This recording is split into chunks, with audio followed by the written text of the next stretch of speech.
అల్లూరి జిల్లాలో గురువారం కలెక్టరేట్ సమావేశ మందిరంలో జిల్లా కలెక్టర్ ఏఎస్ దినేష్ కుమార్ విలేకరుల సమావేశం నిర్వహించారు. ఈ సందర్భంగా ఆయన మాట్లాడుతూ మారుమూల గ్రామాలకు రహదారులు నిర్మించి డోలీ మూతల రహితంగా తీర్చిదిద్దడానికి రాష్ట్ర ప్రభుత్వం సహకారం అందిస్తుందని పేర్కొన్నారు. 456 కోట్లతో రహదారులు అభివృద్ధి, కొత్త రోడ్లు నిర్మాణాలు, 26 వంతెనల నిర్మాణాలను మంజూరు చేయడం జరిగిందని స్పష్టం చేశారు. 2024-25 ఆర్థిక సంవత్సరంలో మహాత్మా గాంధీ జాతీయ గ్రామీణ ఉపాధి హామీ పథకంలో చేపట్టిన అభివృద్ధి, ఉపాధి కల్పన, మలేరియా నివారణ చర్యలు, ముందస్తు చర్యలను వేసవిలో తాగునీటి సమస్యల పరిష్కారానికి కృషి చేస్తామని తెలిపారు. 1,48 మందికి ఉపాధి పనులు కల్పించడానికి లక్ష్యంగా నిర్దేశించి 1,61,00,000 మందికి పని కల్పించి ఉపాధి పనుల్లో జిల్లా అగ్రస్థానంలో నిలపడం జరిగిందన్నారు. 737.32 కోట్ల కూలీలకు వేతనాలు చెల్లించడం జరిగిందన్నారు. ఉపాధి కూలీలకు రోజుకి 300 నుంచి 307 రూపాయలు వేతనాలు పెంచడం జరిగిందన్నారు. 20 కోట్ల వ్యయంతో 104 చెక్ డ్యాం మరమ్మతులు చేయడం జరిగిందన్నారు. 7,000 ఎకరాలకు సాగునీరు అందుతుందన్నారు. మలేరియా నివారణకు ప్రజలకు సహకారం అందించాలని అన్నారు. ఈ నెల 15వ తేదీ నుంచి 2086 గ్రామాల్లో తోమల మందులు పిచికారీ పనులు ప్రారంభించడం జరుగుతుందన్నారు. జ్వరాల పట్ల ప్రజలు అప్రమత్తంగా ఉండాలన్నారు. వైద్యులు, వైద్య సిబ్బంది పర్యవేక్షణలో పూర్తి స్థాయిలో మందులు వినియోగించాలని చెప్పారు. 2030 నాటికి మలేరియా రహిత జిల్లాగా ప్రకటించడానికి ప్రణాళికలు తయారు చేస్తామని అన్నారు. జరుగుతుంది అండ్ ఎస్పెషల్లీ కమర్షియల్ ఎస్టాబ్లిష్మెంట్స్ వాళ్ళకి అందరికీ కూడా నోటీసులు ఇచ్చేసి ఇది వాడకుండా ఉండడానికి కావాల్సిన ఏర్పాటు చేస్తాము. అండ్ మళ్ళీ కూడా ఈ నోటీస్ ఇచ్చేసి వాళ్ళకి ఒక ఛాన్స్ ఇచ్చిన తర్వాత కూడా వాళ్ళు ఖచ్చితంగా వాడితే వాళ్ళ మీద తగ్గ చర్యలు తీసుకుంటాం. అండ్ మనకి జిల్లాకి వచ్చిన ఆల్ ఎంట్రీలో మనకున్న 5 డిఫరెంట్ ఎంట్రీస్ ఉన్నాయి. రంపచోడవరం కానీ, చింతూరు కానీ, ఇక్కడ 2 ఈ తాటిపర్తి కానీ, ఇక్కడ అనంతగిరి రూట్లో కానీ ఉంటున్న ఆల్ ఎంట్రీస్లో ఫారెస్ట్ డిపార్ట్మెంట్ ఒక చెక్ పోస్టులు కూడా ఏర్పాటు చేయడం జరుగుతుంది. ఆ చెక్ పోస్ట్లో ఖచ్చితంగా స్పెసిఫిక్గా ఈ plastic bottles plastic single use plastics ఏమేమి తీసుకొస్తున్నారో అదన్నీ కూడా కలెక్ట్ చేసేసి అక్కడ నుంచి అది డిస్పోజ్ చేయడం జరుగుతుంది. సో ప్రజలకి కొన్ని అసౌకర్యాలు ఉంటుంది ఇమీడియట్ స్టార్టింగ్లో, బట్ తప్పదు. ఎనివే ఈ ఏరియాలో ఈ ప్లాస్టిక్స్ బ్యాన్ చేసినప్పుడు ఈ కార్యక్రమాలు చేయడం జరుగుతుంది. సో మీరు వచ్చినప్పుడు ప్రజలు ఎక్కడెక్కడ ఈ ఏజెన్సీ ప్రాంతంకి మీరు ఎంటర్ అయినప్పుడు దయచేసి ఈ సింగిల్ యూజ్ ప్లాస్టిక్స్ అన్నీ కూడా అక్కడ ముందు ఉంటున్న ఒక టౌన్లో ఈ 2025-26 ఈ ఫినాన్షియల్ ఇయర్లో మలేరియా సీజన్స్ ఇప్పుడు సమ్మర్లో స్టార్ట్ అవుతుంది. మనకి జూన్ నుండి నెక్స్ట్ ఒక 6 months వరకు ఈ మలేరియా సీజన్స్ ఉంటాయి. ఈ బ్రీడింగ్ కానీ, ట్రాన్స్మిషన్స్ కానీ, ఈ డిసీజెస్ కానీ ఇదన్నీ కూడా జూన్ నుంచి మనకి పీక్ అవుతుంది. సో లాస్ట్ ఇయర్ అంటే ఈ ఇయర్ పోలిస్తే number of positives malaria cases యాక్చువల్గా పెరిగినాయి.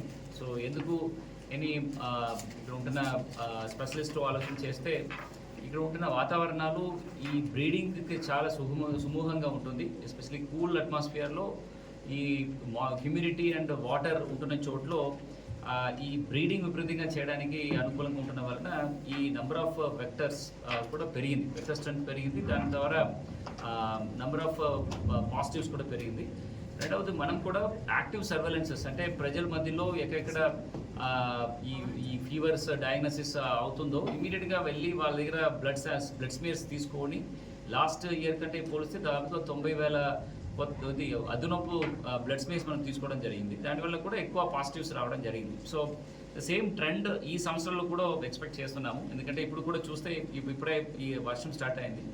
సమ్మర్లో ఇంటర్మీడియట్ రైన్స్ అంటే అప్పటికప్పుడు వర్షం పట్టి ఆగిపోతే మాత్రం అది ఈ మలేరియా ఈ అనఫెలస్ మెస్కిటోస్ అది ఉత్పత్తి చేయడానికి చాలా సుమూహమైన వాతావరణము. దానివల్ల మనం అందరూ కూడా అప్రమత్తంగా ఉండాలని గురించి నిన్న ఆల్ డిపార్ట్మెంటల్ కోఆర్డినేషన్ మీటింగ్ పెట్టడం జరిగింది. ఐటీడీఎస్, పిఓస్ అందరికీ కూడా చాలా అలర్ట్ ఇవ్వడం జరిగింది.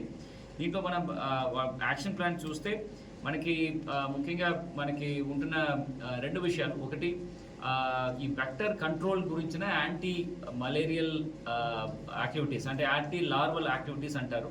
ఈ లార్వాలు ఎక్కడెక్కడ పెంచుకుంటుంటుందో ఆ లొకేషన్స్ ఉంటున్న బ్రీడింగ్ గ్రౌండ్స్ని మనం అరికట్టడానికి కావాల్సిన చర్యలు తీసుకోవడం. సో దీనికోసం ప్రత్యేకంగా పంచాయతీలో అక్కడ ఉంటున్న ఒక టీమ్స్ పడడం జరుగుతుంది.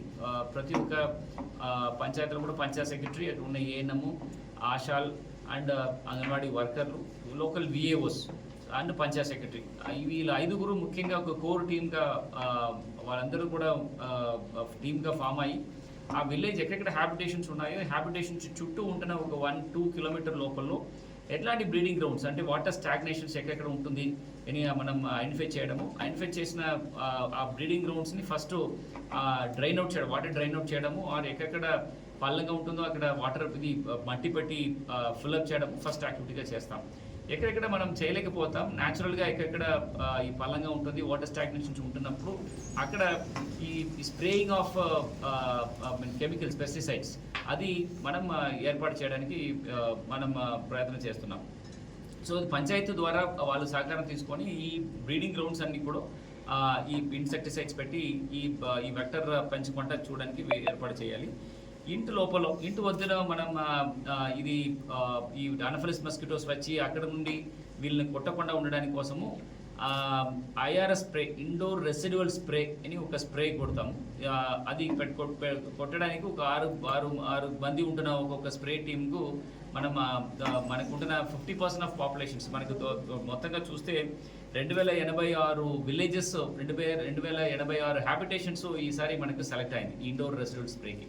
సో ఇది లాస్ట్ ఇయర్ కంటే పోలిస్తే దాదాపుగా 15 to 20% మోర్ హ్యాబిటేషన్స్ ఈ సంవత్సరంలో మనం అదనంగా ఐడెంటిఫై చేసి అక్కడ ఇండోర్ రెసిడెంట్ స్ప్రే చేయడం జరుగుతుంది. ఇది 2 దఫాల్లో కొడతాము. ఒకటి ఈ మంత్ ఏప్రిల్ 15th స్టార్ట్ చేసేసి జూన్ ఎండ్ వరకు, అగైన్ జూలై 1st నుంచి స్టార్ట్ చేసేసి ఆగస్ట్ ఎండ్ వరకు 2 రౌండ్ మనం ఈ స్ప్రే చేయడం జరుగుతుంది. ఇది ఒక్కొక్క స్ప్రే కూడా మినిమం 45 రోజు ఆ కెమికల్స్ ఈ ఇంట్లో ఉంటున్నప్పుడు ఈ అనాఫిలిస్ మస్కిటోస్ వెళ్ళి అక్కడ నిలబడితే చచ్చిపోతుంది, ఆరు వాళ్ళు రాకుండా రిపెలెంట్గా బయటకు వెళ్ళిపోతుంది. సో ఇది ఫస్ట్ కారణాలు. సెకండ్